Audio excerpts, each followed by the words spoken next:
तो बच्चों सबसे पहले हम लोग यहाँ पे करने जा रहे हैं रिवीजन। रिवीजन किसका कर रहे हैं? जो आपके 6 चैप्टर्स आ रहे हैं। 6 चैप्टर्स में कौन कौन से चैप्टर आ रहे हैं? उन चैप्टर्स का नाम बच्चों सबसे पहले हम आपको बताते हैं।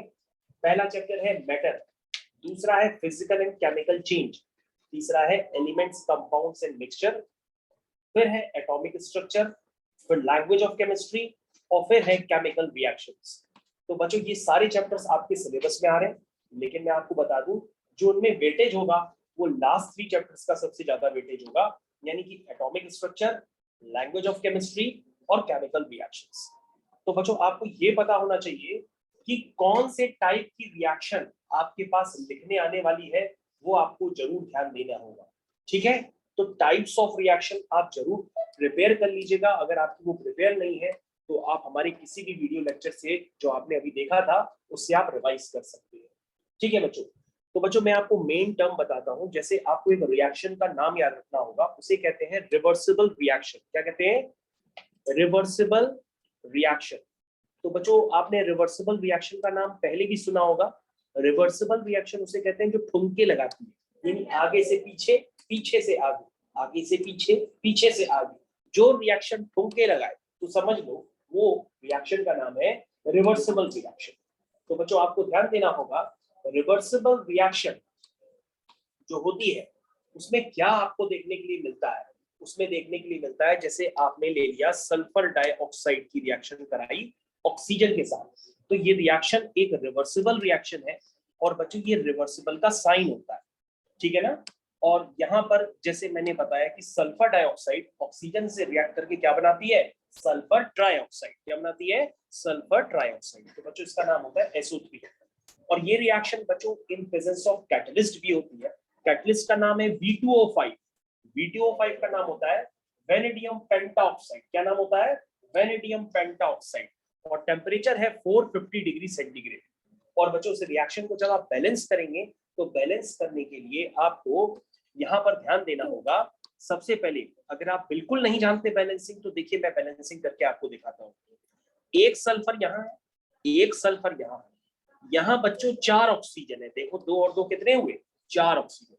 यहाँ कितने ऑक्सीजन है? 3 ऑक्सीजन। तो बच्चों आपका फर्ज बनता है कि सल्फर अगर दोनों तरफ बैलेंस है तो ऑक्सीजन को भी दोनों तरफ बैलेंस करिए। तो यहाँ पे अगर 3 ऑक्सीजन है तो बच्चों यहाँ पे भी 3 ऑक्सीजन कर लो। तो तुम कहोगे सर ये तो 2 बने रहते हैं, इस 2 को हम 1 बना लेते हैं, इस वाले 2 को हम 1 बना लेते हैं। तो हमने कहा 2 को 1 कैसे बनाएंगे? तुम कहोगे सर 2 में हम 1/2 मल्टीप्लाई कर देते हैं तो 1 आ जाता है। तो हम यहाँ पे ये ट्रिक यूज करते हैं कि हम यहाँ पर क्या मल्टीप्लाई करते हैं? 1/2। ऐसा करने से इस तरफ 3 ऑक्सीजन हो जाते हैं और इस तरफ भी 3 ऑक्सीजन हो जाते हैं और रिएक्शन बैलेंस हो जाती है। उसके बाद बच्चों ये अपॉन में 2 लोगों को बेहद अजीब लगता है, इसलिए मैं लोगों को कहता हूं कि इक्वेशन में किसका मल्टीप्लाई कर लो? 2 का। जैसे ही 2 का मल्टीप्लाई करोगे तो 2SO2 हो जाएगा। और 2 बच्चों जब यहां मल्टीप्लाई होगा तो 2 से 2 क्या हो जाएगा? कैंसिल हो जाएगा, सिर्फ बचेगा O2। और फिर बच्चों ये ठुमके वाला साइन अब आपको लर्न हो गया है, यही रिवर्सिबल रिएक्शन का साइन होता है। और ये हो जाएगा 2 से मल्टीप्लाई होने पर ट्वाइस SO3, जिसका नाम होता है सल्फर ट्राइऑक्साइड। तो बच्चों आपको ध्यान देना होगा, ये सल्फर डाइऑक्साइड, ये सल्फर ट्राइऑक्साइड, मिक्सअप ना कीजिएगा। मैंने आपको एक एग्जांपल दे दिया किसका? रिवर्सिबल रिएक्शन का। बच्चों रिवर्सिबल रिएक्शन का एक और भी इंपॉर्टेंट एग्जांपल है, वो भी मैं आपको बताता हूं, ध्यान से सुनिएगा। आपको स्कूल में कोई भी एग्जांपल लिखना हो सकता है या किसी भी रिएक्शन में आपसे पूछा जा सकता है क्या ये रिवर्सिबल रिएक्शन है कि नहीं है। तो बच्चों ये है N2 प्लस थ्राइस H2। क्या है? N2 plus thrice H2। बल्कि बच्चों आप इस रिएक्शन को लर्न कर लीजिए, मैं काफी बार बता चुका हूं कि ये अमोनिया को बनाने की रिएक्शन का मेथड है। क्या है? अमोनिया को बनाने का मेथड ऑफ प्रिपरेशन है। उसको बच्चों जब आप लोग बड़े हो जाओगे, डॉक्टर बनोगे, तो आप लोग को पता पड़ेगा कि इस रिएक्शन को हम लोग हैवर्स प्रोसेस के नाम से जानते हैं। तो हैवर ने बताया था कि अमोनिया का प्रिपरेशन कैसे हो, हैवर प्रोसेस से। तो वो होता है N2 plus thrice H2 plus twice NH3। इसको बच्चों लोग बैलेंसिंग के साथ ही याद रखते हैं। और यहाँ पे कैटलिस्ट क्या होता है? आयरन। और टेम्परेचर है 450 डिग्री सेंटीग्रेड। तो बच्चों आप इसको याद रख सकते हैं। हालांकि इस रिएक्शन में कुछ और भी खूबियां होती है प्रमोटर वगैरह की, जो कि आपको यहाँ पर नहीं बतानी, यहाँ पे आपको सिर्फ रिवर्सिबल रिएक्शन का एग्जाम्पल देना है। तो आपने रिवर्सिबल रिएक्शन बताई दो तरह की, एक सल्फर डाइऑक्साइड जब ऑक्सीजन से रिएक्ट करती है, और एक नाइट्रोजन गैस जब हाइड्रोजन गैस से रिएक्ट करती है तो क्या बनाती है, अमोनिया। जो नए बच्चे हैं वो अमोनिया का फॉर्मूला जरूर याद रखें, अमोनिया का फॉर्मूला होता है NH3। ठीक है, ओके बच्चों, ठीक है बच्चों, तो आपको अमोनिया का फॉर्मूला बच्चों लर्न हो गया है तन मन और धन से। आगे देखिए बच्चों, नेक्स्ट रिएक्शन जो मैं आपको बता रहा हूँ, नेक्स्ट रिएक्शन का नाम है कैटालिटिक रिएक्शन। क्या है, कैटल, कैटल ऐसे लगता है पशु पक्षी, लेकिन है नहीं, इसका नाम है कैटालिटिक रिएक्शन। क्या नाम है, कैटालिटिक रिएक्शन। नाम से आपको समझ में आ रहा होगा कि यहाँ पे कोई झगड़ा कराने के लिए कैटलिस्ट आने वाला है। जो झगड़ा कराने वाला होगा वो झगड़ा करा करके निकल जाएगा, और दो लोग आपस में झगड़ा करते रहते हैं, उसको हम लोग कहते हैं कैटलिस्ट। तो कैटलिस्ट क्या होता है, कैटलिस्ट रिएक्शन के रेट को ऑल्टर कर सकता है। कैटलिस्ट पॉजिटिव भी हो सकता है, कैटलिस्ट नेगेटिव भी हो सकता है। अगर पॉजिटिव कैटलिस्ट होगा तो रिएक्शन की स्पीड को बढ़ा देता है, नेगेटिव कैटलिस्ट होगा तो रिएक्शन की स्पीड को कम कर देता है। तो आपको ध्यान देना होगा कि कैटलिस्ट रिएक्शन के रेट को ऑल्टर करता है, ऑल्टर मतलब चेंज कर सकता है। तो आप क्या लिखेंगे, it is used for alter the rate of reaction. ठीक है, क्या यूज करते हैं, use to alter the rate of reaction. क्या याद रहेगा, ये रिएक्शन के रेट को ऑल्टर करने के लिए यूज किया जाता है। तो बच्चों यहाँ पर कैटलिस्ट के लिए हम सबसे फेमस रिएक्शन लिखते हैं वही, और उसमें कई बातें आपको और भी बताएंगे, जैसे N2 प्लस थ्राइस H2। क्या बताया था बच्चों, उसको क्या कहते हैं, हैबर प्रोसेस होता है। क्या होता है, हैबर प्रोसेस। और ये लेबोरेटरी प्रिपरेशन से अमोनिया का प्रिपरेशन होता है। बच्चों इस रिएक्शन को तो आप लर्न करें, क्योंकि बच्चों मैं इसके बारे में बहुत कुछ बता रहा हूँ कि यहाँ पे कैटलिस्ट क्या है, Fe। और बच्चों कैटलिस्ट की भी एफिशिएंसी को बढ़ाने के लिए जो हम यूज करते हैं उसे हम क्या कहते हैं, प्रमोटर।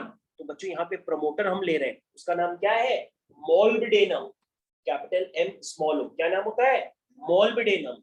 ये कैटलिस्ट की भी एफिशिएंसी को बढ़ाता है, और यहाँ पे टेम्परेचर होता है 450 degree centigrade to 500 degree centigrade. ये आपको ध्यान देना होगा बच्चों। ठीक है, मेरे ख्याल से सबको समझ में आ गया कि अगर आपसे कैटालिटिक रिएक्शन के बारे में कोई एग्जांपल पूछा जाए, आप तुरंत ये एग्जांपल देंगे, देंगे ना बच्चों। तो सभी को ये एग्जांपल देना है कैटालिटिक रिएक्शन। और अभी आपने बताया व्हाट इज प्रमोटर। प्रमोटर अगर हम कैटलिस्ट में ऐड करते हैं तो वो उसकी एफिशिएंसी को बढ़ा देता है। मेरे ख्याल से सबको ये बात याद रखनी होगी। उसके बाद बच्चों एक रिएक्शन हम लोग देखते हैं एक्सोथर्मिक और एंडोथर्मिक में एग्जांपल। मेरे ख्याल से सभी को पता है कि जो एक्सोथर्मिक रिएक्शन होती है, क्या होती है, एक्सोथर्मिक रिएक्शन, वो रिएक्शन कंप्लीट होने पर क्या करती है, हीट इवॉल्व करती है, हीट का इवोल्यूशन करती है, जैसा कि हमारी एक छात्रा ने बताया।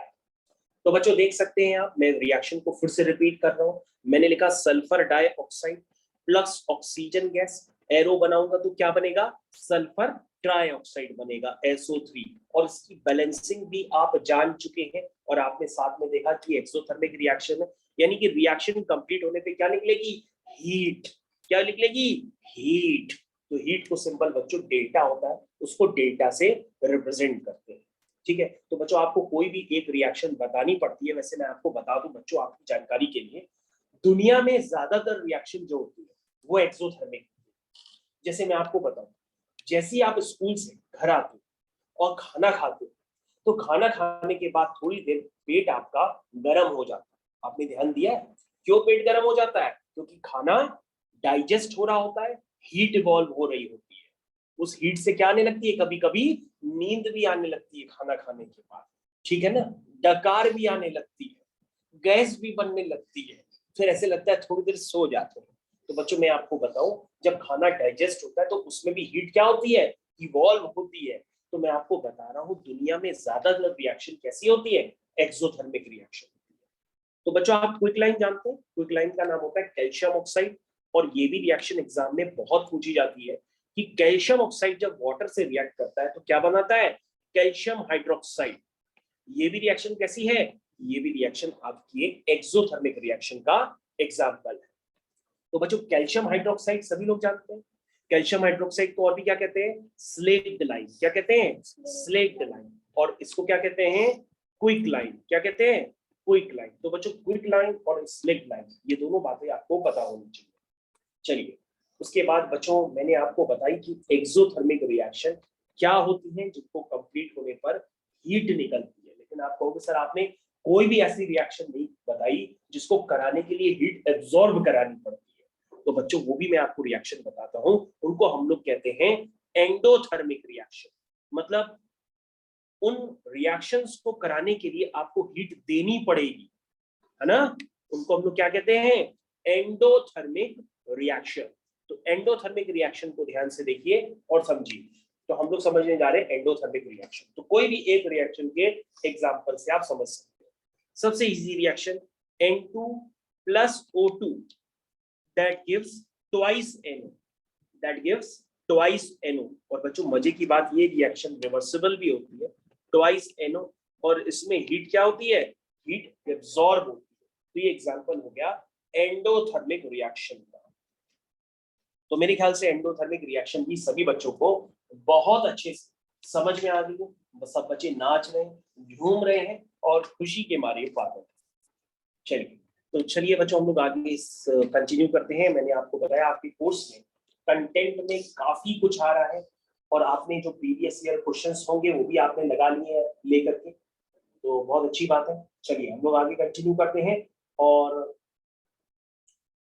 और बाकी बातों को समझते हैं। तो बच्चों दूसरी बातें क्या है उनको भी समझ लेते हैं। तो हम लोग दूसरे चैप्टर पे जा रहे हैं। तो दूसरा चैप्टर बच्चों आपका है, उसका नाम है, चैप्टर का नाम है ये लैंग्वेज ऑफ केमिस्ट्री। तो बच्चों लैंग्वेज ऑफ केमिस्ट्री में इतने ढेर सारे फॉर्मूले दिए हैं कि उनको देखने के बाद हमारे पेट में बफरिंग होने लगती है, समझ नहीं पाता कि पेट जाए कहाँ पर। तो बच्चों ये है लैंग्वेज ऑफ केमिस्ट्री। और लैंग्वेज ऑफ केमिस्ट्री बच्चों मैंने आपको ऑलरेडी इतनी बार पढ़ाई कि अगर आप उन वीडियोस को ही ध्यान से देख लेंगे तो आपका काम हो जाएगा, है ना। तो मेरे ख्याल से सब बच्चों को पता है। तो बच्चों ये बताएंगे आप कि सबसे पहले कुछ फॉर्मूले हम लोग एक बार जल्दी से रिवाइज कर लेते हैं। कौन बताएगा पोटेशियम परमैंगनेट का फॉर्मूला? पोटेशियम परमैंगनेट कोई है जो बता पाए? Potassium permanganate, potassium permanganate. तो बच्चों ये सारे क्वेश्चंस हम लोग ऑलरेडी सॉल्व भी कर चुके हैं पहले भी। अब हम लोग पोटेशियम परमैंगनेट का फॉर्मूला होता है KMnO4। KMnO4 ये इसका नाम होता है। फॉस्फोरिक एसिड ये हटा हुआ है आपको, फॉस्फोरिक एसिड H3PO4। काफी बार बच्चों मैम ने आपसे स्कूल में पूछा और आपने तुरंत इसका जवाब दिया है H3PO4। और कह रहा है कॉपर अगर क्लास में फर्स्ट आ जाए तो उसको कहते हैं कॉपर फर्स्ट ऑक्साइड। तो बच्चों देखते हैं इसका फॉर्मूला क्या होगा, कॉपर फर्स्ट ऑक्साइड। तो कॉपर का सिंबल क्या होता है, Cu, ऑक्साइड का O होता है। लेकिन कॉपर फर्स्ट लिखा है नहीं, कॉपर की वैलेंसी है 1 और ऑक्साइड की वैलेंसी होती है -2। तो बच्चों जो आपने फॉर्मूला बताया वो गलत हो गया। इसका नाम है Cu2O। क्या नाम है, Cu2O, ठीक है। उसके बाद बच्चों मैग्नीशियम नाइट्राइड, मैग्नीशियम नाइट्राइड। तो मैग्नीशियम नाइट्राइड बच्चों ये हो गया मैग्नीशियम नाइट्राइड। तो मैग्नीशियम बच्चों अगर आप भूल जाते हैं तो मैं आपको बताता हूँ कि मैग्नीशियम का एटॉमिक नंबर होता है 12 और इसके कॉन्फ़िगरेशन होता है 2,8,2, क्योंकि बच्चों आपके कोर्स में एटॉमिक स्ट्रक्चर है। और बच्चों अगर ये 2 इलेक्ट्रॉन लूज कर देता है तो ये स्टेबल हो जाता है। इसलिए मैग्नीशियम की वैलेंसी कितनी है 2, नाइट्राइड की कितनी है 3। तो बच्चों ये क्रिस क्रॉस लगाएंगे और इसका फॉर्मूला बन के तैयार हो जाएगा Mg3N2। ये बच्चों फॉर्मूला होता है मैग्नीशियम नाइट्राइड का। अगर आप बच्चों भूल जाते हैं तो आपके कोर्स में एटॉमिक स्ट्रक्चर भी है, उसकी हेल्प से आपको याद रखना होगा। अगर आप भूल गए हैं तो बच्चों मैं आपको रिवाइज कराता हूं। देखिए मैग्नीशियम क्लोराइड ये मैंने ऑलरेडी आपको डिस्कस करके सिखाया भी था। कैसे सिखाया था? तो सर आपने सबसे पहले लिखा था मैग्नीशियम, मैग्नीशियम का एटॉमिक नंबर है 12, उसको आप लिखते हैं 2,8,2। फिर आप लिखते हैं क्लोरीन और क्लोरीन का एटॉमिक नंबर होता है 17, उसको आप लिखते हैं 2,8,7। तो बच्चों ये है मैग्नीशियम और उसके अगल और बगल में क्या है क्लोरीन। तो कैसे बनते हैं बच्चों ये स्ट्रक्चर? सबके पहले वैलेंस शेल इलेक्ट्रॉन दिखाते हैं। तो मैग्नीशियम के पास वैलेंस शेल में कितने इलेक्ट्रॉन है? 2। इनर मोस्ट नहीं दिखाते बच्चों, क्यों नहीं दिखाते? क्योंकि वो ऑक्टेट क्या है? कंप्लीट। 2,8 क्या होता है? कंप्लीट माना जाता है। तो आउटर मोस्ट के इलेक्ट्रॉन पार्टिसिपेट करते हैं बच्चों, याद रखिएगा। ओके, क्लोरीन के पास कितने हैं? 7। कितने हैं? 7। तो बच्चों देखो, ये मैंने 7 इलेक्ट्रॉन्स दिखा दिए। अब मैग्नीशियम कहता है कि मेरे को स्टेबल होना है, तो मैग्नीशियम कहता है मैं अपने ये 2 इलेक्ट्रॉन में से एक इलेक्ट्रॉन इस क्लोरीन को और एक इलेक्ट्रॉन इस क्लोरीन को परमानेंट दे देता हूं। तो मैग्नीशियम ने 2 इलेक्ट्रॉन दान किए, तो मैग्नीशियम के ऊपर +2 आता है, और क्लोरीन ने दोनों से एक एक इलेक्ट्रॉन ले लिया। ये देखो बच्चों, एक इलेक्ट्रॉन लिया तो एक इसके ऊपर माइनस हो गया, है ना? क्यों? और एक इलेक्ट्रॉन इससे लिया तो इसके ऊपर माइनस आ गया। तो बच्चों अगर आप ध्यान से देखेंगे तो आपको यहाँ पे ये नजर आएगा कि मैग्नीशियम की वैलेंसी कितनी है? 2, और क्लोराइड की वैलेंसी कितनी है? 1। ये बात समझ में आ रही है? आप उसको +2 और -1 भी कह सकते हैं। चलिए, मेरे ख्याल से सबको समझ में आ रहा है। उसके बाद बच्चों अगर मैं आपसे पूछूं कि आयरन सेकेंड सल्फाइड क्या है? आयरन सेकेंड सल्फाइड, तो आप कहोगे सर बिल्कुल, ये आपने पहले भी बहुत बार कराया है। तो आयरन क्लास में सेकेंड आया है तो +2, सल्फाइड की होती है -2। तो बच्चों यहाँ पे काटेंगे 2 और उसके बाद ये फॉर्मूला बन करके क्रिएट हो जाएगा। क्या नाम है बच्चों उसका? FeS। इसका नाम होता है आयरन सल्फाइड। बच्चों नाइट्रिक एसिड, नाइट्रिक एसिड क्या होता है? नाइट्रिक एसिड का फॉर्मूला होता है HNO3। क्या नाम होता है? HNO3। ये बच्चों एक बहुत ही स्ट्रॉन्ग एसिड होता है, ये आपको याद रखना होगा। और बच्चों एक फॉर्मूला आप हमेशा भूल जाते हैं, इसलिए मैं आपसे जरूर पूछूंगा, उसका नाम है सोडियम जिंकेट। सोडियम जिंकेट, जिसको आप देख के समझ गए होंगे कि Na2ZnO2, ये इसका नाम होता है बच्चों। स्कूल का टीचर आपकी कमजोरी जानता है, इसलिए वो सोडियम जिंकेट का फॉर्मूला जरूर पूछता है। आप इसको बताइएगा, सही बताइएगा। इसका नाम होता है सोडियम जिंकेट, Na2ZnO2। क्या याद रहेगा? उसके बाद बच्चों कई सारे फॉर्मूले आपकी बुक में दिए गए हैं, कृपया करके उनको जरूर प्रिपेयर कर ले। क्योंकि मैं अगर आपसे पूछूं कि सल्फाइट क्या होता है, भाई आप कहेंगे सर सल्फेट तो हमको मालूम है, वो SO4-2 होता है, तो उसको हम सल्फेट कहते हैं। क्या कहते हैं? सल्फेट। लेकिन अगर कोई आपसे दुखी होकर पूछे कि सल्फाइड क्या है, SO3-2, इसको बच्चों सल्फाइट कहते हैं। क्या कहते हैं? सल्फाइट। ट मतलब टमाटर वाला ट, ट मतलब टमाटर वाला ट। तो आपसे बच्चों पूछा जाता है एग्जाम में कि पोटेशियम सल्फेट भी पूछा जा सकता है और पोटेशियम सल्फाइड भी पूछा जा सकता है, तो दोनों अलग अलग है, याद रखिएगा। पोटेशियम सल्फेट भी पूछा जा सकता है और पोटेशियम सल्फाइड भी पूछा जा सकता है, तो याद रखिएगा। बच्चों पोटेशियम का सिंबल K, सल्फेट का SO4, पोटेशियम का सिंबल K, सल्फाइड का सिंबल SO3। क्या मेरी बात समझ पा रहे? समझ पा रहे? तो पोटेशियम की +1, सल्फेट की -2, पोटेशियम की +1, सल्फाइड की -2, क्रिस क्रॉस करेंगे तो ये फॉर्मूला बनेगा K2SO3। K2SO3 किसका नाम होता है? Sodium potassium sulphide. सोडियम का भी हो सकता है, पोटेशियम का भी हो सकता है। सोडियम होगा तो Na2SO3, पोटेशियम होगा तो K2SO3। ठीक है, और ये हो जाएगा पोटेशियम सल्फेट K2SO4, इसका नाम होता है। ठीक है, याद रहेगा। और बच्चों सोडियम जिंकेट तो मैं चिल्ला करके बता चुका हूं, इसलिए आप उसको याद रखिएगा। तो बच्चों सोडियम जिंकेट के बाद अगर आपके सर ने आपसे गलती से पूछ लिया कि सोडियम प्लम्बाइट, तो आपको नानी याद आ जाएगी, झांसी जाना पड़ सकता है। इसका नाम है सोडियम प्लम्बाइट। सोडियम प्लम्बाइट, तो सोडियम क्लोराइड का नाम होता है Na2PbO2। तो बच्चों जैसे सोडियम जिंकेट होता है Na2ZnO2, उसी तरीके से सोडियम प्लम्बाइट होता है Na2PbO2। याद रहेगा, Na2PbO2। ठीक है, Pb भूल जाओ तो Bb से याद रखो, Na2BbO2, Na2PbO2। चलिए ओके, तो बच्चों मेरे ख्याल से बाइकार्बोनेट का सिंबल सबको क्लियर है? बाइकार्बोनेट, बाइकार्बोनेट बच्चे तो बोलते ही बता रहे हैं बेटा, HCO3 सिंबल होता है, वैलेंसी होती है -1, याद रहेगा। बाइकार्बोनेट, और बाईसल्फाइड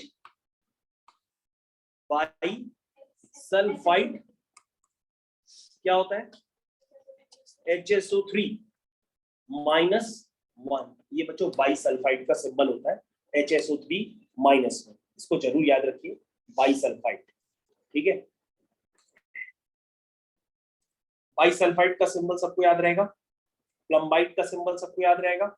ठीक है, बहुत अच्छी बात है बच्चों, आप लोग बड़े हो जाओ, राजा बनो, देश विदेश में राज करो। और इसके बाद बच्चों कॉन्फ़िगरेशन भी किसी के आ सकता है बनाने के लिए। मान लो आपके पास दौड़ते दौड़ते आ जाए कि सिलिकॉन का कॉन्फ़िगरेशन बताओ, तो हमको पता है कि सिमरन को अभी तक सिलिकॉन का एटॉमिक नंबर नहीं पता, तो सिमरन कह रही हाँ आपने मेरे मन की बात बताई, 284 होता है। अगर इसका कॉन्फ़िगरेशन हमसे पूछा जाए तो हम लोग कैसे बनाएंगे? सबसे पहले न्यूक्लियस बनाएंगे, उसके बाद न्यूक्लियस के बाद 3 शेल्स बनाएंगे। कितनी शेल्स बनाएंगे?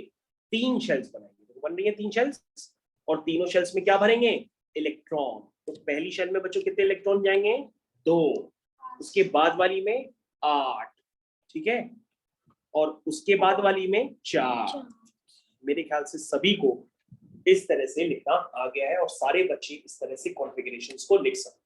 और बच्चों मैं आपको पहले भी बता चुका हूँ कि इलेक्ट्रॉन और प्रोटॉन से रिलेटेड क्वेश्चंस आपने हमसे पूछे हैं। मैं आपको पहले भी बता चुका हूँ कि जैसे सिलिकॉन का एटॉमिक नंबर 14 है, तो उसमें प्रोटॉन भी 14 होंगे और न्यूट्रॉन भी 14 होंगे। क्योंकि जो बच्चों यहाँ ध्यान दीजिएगा बच्चों, प्रोटॉन और न्यूट्रॉन नहीं, गलत निकल गया, यहाँ पे प्रोटॉन और इलेक्ट्रॉन ये दोनों ही 14 होंगे। याद रखिएगा कि जो एटॉमिक नंबर होता है वो एटॉमिक नंबर किसके इक्वल होता है? प्रोटॉन्स के और इलेक्ट्रॉन्स के। लेकिन अगर आपसे मास नंबर पूछा जाए तो जो मास नंबर होता है वो प्रोटॉन प्लस न्यूट्रॉन के सम के इक्वल होता है, ये याद रखिएगा। ठीक है बच्चों, तो बच्चों ये आपको जो ब्लू कलर से नोटेशंस नजर आ रहे हैं वो किसके हैं? इलेक्ट्रॉन्स के। और न्यूक्लियस में क्या होता है बच्चों? प्रोटॉन होता है और न्यूट्रॉन होता है, और उसके चारों तरफ क्या घूमते हैं? इलेक्ट्रॉन्स घूमते हैं। मेरे ख्याल से सभी बच्चों को समझ में आ गया होगा। जैसे बच्चों एग्जाम में ये क्वेश्चन आएगा, आप कर लीजिएगा कि सोडियम का आपको मास नंबर दिया जाएगा। क्या दिया जाएगा? Mass number of sodium 23। तो आपसे पूछेगा न्यूट्रॉन्स बताओ। क्या पूछेगा? न्यूट्रॉन्स बताओ। तो आप तुरंत चिल्लाओगे कि सर हम निकाल लेंगे, क्योंकि आपने बताया था कि जो मास नंबर होता है वो प्रोटॉन और न्यूट्रॉन के सम के इक्वल होता है। तो जो सर मास नंबर है वो कितना है? 23। और सोडियम में जो प्रोटॉन होंगे वो सोडियम के इलेक्ट्रॉन के यानी कि एटॉमिक नंबर के बराबर होंगे, और सोडियम का एटॉमिक नंबर क्या होता है? 11। तो यहाँ से न्यूट्रॉन निकल आएंगे। तो न्यूट्रॉन कितने होंगे? 23 - 11, यानी कितना हुआ बच्चों? 12। तो बच्चों इस रिलेशन को यूज करके, यानी कि mass number is equal to proton plus neutron को यूज करके आप तुरंत न्यूट्रॉन्स निकाल सकते हैं। इस तरह के क्वेश्चन आपने हमसे पूछे भी हैं और आपने लगाए भी हैं, उसको जरूर से जरूर कर लीजिएगा। बाकी बच्चों आपको सारे नोट्स मैं आपको प्रोवाइड कर देता हूं, मतलब आपके पास है ही, आप जाकर के एक बार टेलीग्राम रिव्यू कर लीजिए। थैंक यू, धन्यवाद।